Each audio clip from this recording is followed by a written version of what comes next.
Après l'arrivée de Malinovski, l'actualité de l'OM est rythmée par des rumeurs insistantes sur les potentiels départs de Balerdi et de Guendouzi. Dans cet épisode, on va faire le point là-dessus, mais on va revenir sur pas mal de choses en faisant un petit résumé de la conférence de présentation de Malinovski, avec un point mercato intéressant de Pablo Longoria qui nous éclaire un petit peu plus sur les priorités de ce mercato d'hiver. On parlera aussi d'une nouvelle piste en défense et d'un nouveau prêt pour Paul Lirola. Comme d'habitude, petite question pour vous, qui serait selon vous le milieu offensif idéal pour l'OM dans ce mercato d'hiver? Ou alors pensez-vous qu'il faut se concentrer sur un numéro 9 en priorité? J'attends vos avis et vos suggestions en commentaire. On commence tout de suite par un petit point d'après-match avec les réactions de Tudor après la victoire très convaincante contre l'Estac. Il a exprimé toute sa satisfaction par rapport à la mentalité de l'équipe et de leur volonté absolue de gagner. Il a aimé le sérieux des joueurs en soulignant qu'ils ont tout fait pour ne pas faire la moindre erreur. C'est vrai qu'on a ce ressenti là parce que le match était totalement maîtrisé. On a su entrer un peu plus dans la gestion en fin de match, mais globalement on a mis une intensité folle pendant quasiment tout le match et je trouve qu'on a dégagé une véritable force collective. Il a aussi souligné l'importance de Verretou en considérant que sa convocation pour la Coupe du Monde lui a donné encore plus de confiance. Par rapport à son arrivée, il explique qu'il le connaissait depuis l'Italie et que c'était une demande de sa part de le faire signer cet été au moment où il a pris la tête de l'équipe. D'après lui, c'est un joueur très important sur le terrain, mais aussi en dehors en tant que personne. Questionné sur Malinovski, il explique avoir voulu lui donner un petit peu de temps de jeu parce qu'il n'avait joué qu'un seul entraînement depuis son arrivée. Maintenant, Malinovski va avoir l'occasion de s'entraîner beaucoup plus et de progressivement s'intégrer au jeu de l'équipe, notamment sur les questions tactiques. Tudor a en tout cas montré toute sa satisfaction de pouvoir compter sur lui dans l'équipe et on devrait probablement le voir de plus en plus quand il se sera de mieux en mieux intégré.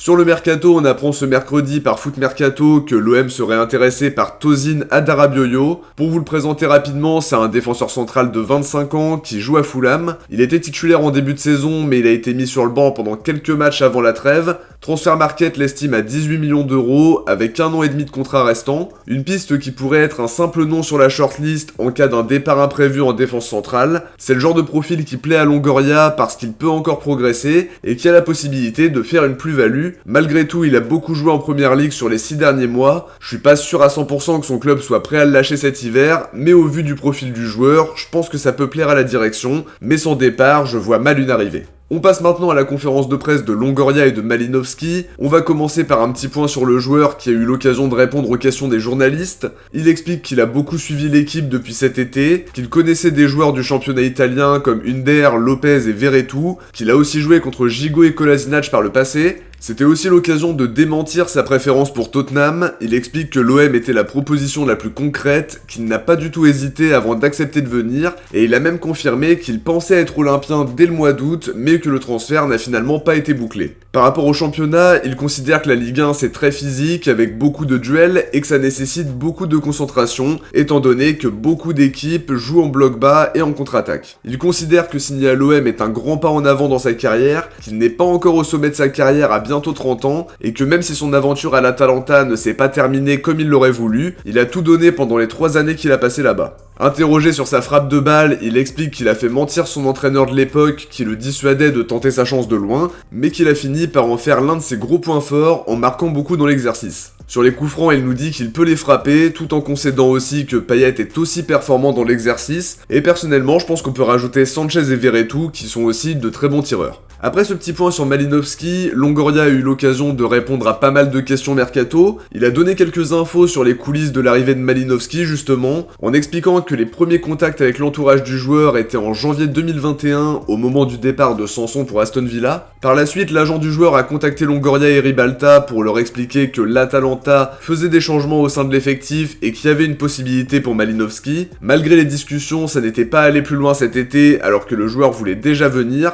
et que le club en faisait sa priorité. Les contacts ont été maintenus depuis cet été et le départ de Gerson à Flamengo a permis d'accélérer les choses comme on pouvait s'y attendre. Il ajoute que les relations sont très bonnes avec l'Atalanta et que ça a bien contribué à boucler l'opération. Par rapport à Guendouzi, il dément fermement les rumeurs de départ en expliquant qu'il ne s'agit que de spéculation. Il affirme qu'il n'y a aucune discussion entre clubs et qu'aucune offre n'est arrivée sur la table des dirigeants. Une position qui permet aussi à Longoria de montrer que le joueur n'est pas forcément à vendre et par conséquent faire monter les enchères si un club se décide vraiment à passer à l'action. En tout cas, si on croit ce qu'il dit, un départ de Guendouzi n'est pas à l'ordre du jour, mais l'été prochain ce sera peut-être différent, en espérant qu'il fasse une grosse deuxième partie de saison pour faire gonfler encore un peu plus sa cote cote sur le marché des transferts. Questionné sur le grand nombre de joueurs recrutés en Serie A, pour lui ça s'explique par le niveau des salaires et tout ce qui concerne le marché dans sa globalité, et bien sûr parce que la direction compte développer une culture italienne basée sur le travail, un très haut niveau d'exigence aux entraînements, beaucoup d'intensité. Il précise aussi que la Serie A se rapproche de plus en plus de la Ligue 1 en termes de style de jeu, avec des équipes qui jouent bloc bas, et il concède aussi qu'il a beaucoup de contacts en Italie avec Ribalta, ce qui facilite certains deals évidemment.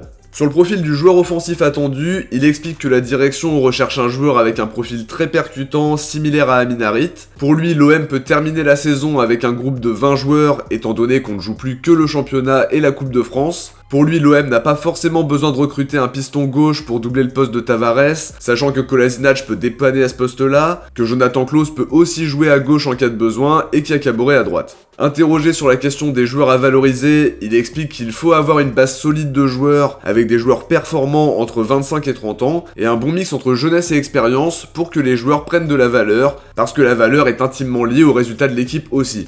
Côté départ, Gianluca Di Marzio a annoncé hier que le prêt de Lirola à Elche allait prendre fin et que le joueur allait prendre la direction de Monza en Serie A, puisqu'à ce moment-là, les discussions entre l'OM et le club italien étaient déjà avancées. La Provence nous explique jeudi après-midi que le joueur a fait un retour de courte durée à Marseille et qu'un accord a été trouvé pour un prêt avec option d'achat à Monza. Elche luttait pour le maintien et n'a pris que 4 points depuis le début de la saison. Au final, Lirola a joué 8 matchs pour un but sans gagner le moindre match depuis son arrivée à Elche.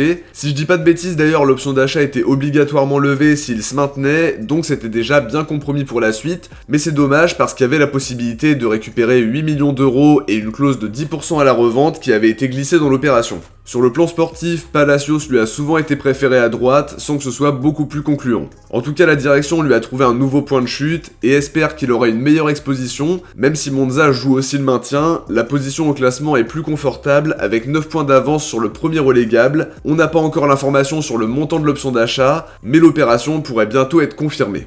On termine cette vidéo par un point sur le potentiel départ de Balerdi. On expliquait hier que l'Ajax insistait pour le faire venir cet hiver et qu'ils étaient prêts à mettre entre 15 et 20 millions. Le joueur n'était pas insensible à l'intérêt de l'Ajax, mais Longoria ne voulait pas le laisser partir si on en croit l'info de Foot Mercato hier soir. Interrogé en zone mixte après 3 OM, Balerdi a été très clair sur la question en expliquant qu'il avait discuté avec son agent et qu'il restait à l'OM, que c'était sûr. Seulement Foot Mercato explique que d'après une source interne à l'Ajax, il serait prêt à formuler une offre de 20 millions d'euros, et toujours d'après eux, des discussions sont attendues dans les prochains jours entre les agents, les différents intermédiaires et l'OM pour parler de la faisabilité de l'opération, même si comme on l'a dit, Longoria n'est pas spécialement vendeur pour l'instant. Une belle offre pourrait tout faire basculer et pousser l'OM à imaginer un départ pour Balerdi dès cet hiver. En tout cas, Ignazio Genoardi expliquait que l'Ajax l'avait supervisé contre 3, une nouvelle preuve d'un intérêt qui semble très concret, même si le joueur et le club ne semblent pas vraiment enclins à se séparer cet hiver. De notre côté, on arrive à la fin de cette vidéo, j'espère qu'elle vous a plu. Comme d'habitude, si c'est le cas, n'oubliez pas de laisser un pouce bleu pour soutenir la chaîne et lui permettre d'être de mieux en mieux référencé. Je vous invite à vous abonner si c'est pas déjà fait pour suivre l'actualité de l'OM avec moi. Si vous avez regardé la vidéo jusqu'au bout, écrivez Pablo dans les commentaires. Je vous dis à très vite pour une prochaine vidéo. D'ici là, n'hésitez pas à aller voir le débrief de 3 OM, je vous le mettrai en commentaire épinglé et en écran de fin de vidéo. Ciao, portez-vous bien et surtout allez l'OM.